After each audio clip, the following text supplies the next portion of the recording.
আচ্ছা, আমরা আজকে জানবো যে কিভাবে মোবাইলের পাসওয়ার্ড অথবা প্যাটার্ন আমরা কিন্তু লুকিয়ে রাখতে পারি। আমাদের মোবাইলে কিন্তু আমরা যে মোবাইলের হোম স্ক্রিনে লক করি সেটা কিন্তু খুঁজে বার করতে কিন্তু খুব সহজ।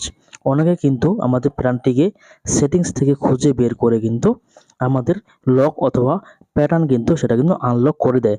এটা সেক্ষেত্রে কিন্তু বাচ্চাদের ক্ষেত্রে কিন্তু বেশি হয়। তো আমরা এই বিষয়টি আজকে জানবো যে কিভাবে এই একটি সেটিংস অন করলে আমাদের পাসওয়ার্ড অথবা যে প্যাটার্ন সেটি হাইড করা যায়।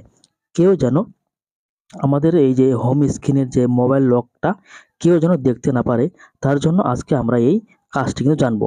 তো আমাদের সর্বপ্রথমে যেটা কাজ করতে হবে, মোবাইলের যে সেটিংস সেখানে কিন্তু চলে যেতে হবে। এখানে আসার পর এই নিচে স্ক্রল ডাউন করলে একটি অপশন দেখতে পাবে গুগল। এই গুগলে কিন্তু আমাদের কিন্তু ক্লিক করতে হবে। এই গুগলে আমি ক্লিক করে দিচ্ছি।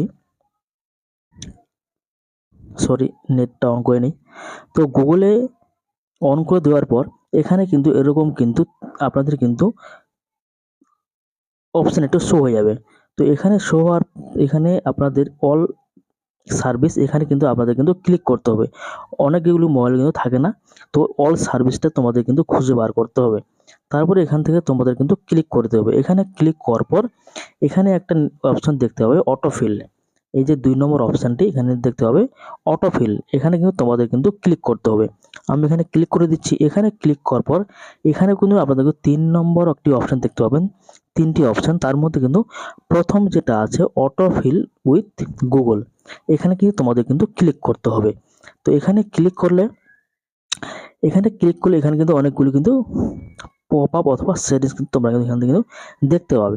তার থেকে তোমাদের যে কাজটি করতে হবে, এই যে লাস্টে প্রিফারেন্স যে সেটিংসে এখানে তোমাদের কিন্তু ক্লিক করতে হবে। তো এখানে কিন্তু আমি ক্লিক করে দিচ্ছি। এখানে ক্লিক করার পর আপনাদের মোবাইলে যে পাসওয়ার্ড অথবা ফিঙ্গারপ্রিন্ট সেটা দিয়ে কিন্তু আনলক করতে হবে। আমি আনলক করে দিচ্ছি। এখানে আনলক করে দেওয়ার পর এখানে কিন্তু ৩টি অপশন তোমাদের সামনে কিন্তু শো হবে। তো ৩টির মধ্যে কিন্তু ২টি অপশন কিন্তু অ্যালাউ থাকবে অথবা অন করা থাকবে।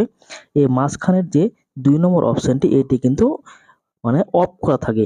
এটি যদি আমরা অ্যালাউ করে দিই অথবা অন করে দিই তাহলে কিন্তু আমাদের মোবাইলে যে পাসওয়ার্ড অথবা প্যাটার্ন সেটা কিন্তু অন্য কেউ কিন্তু দেখতে পারবে না।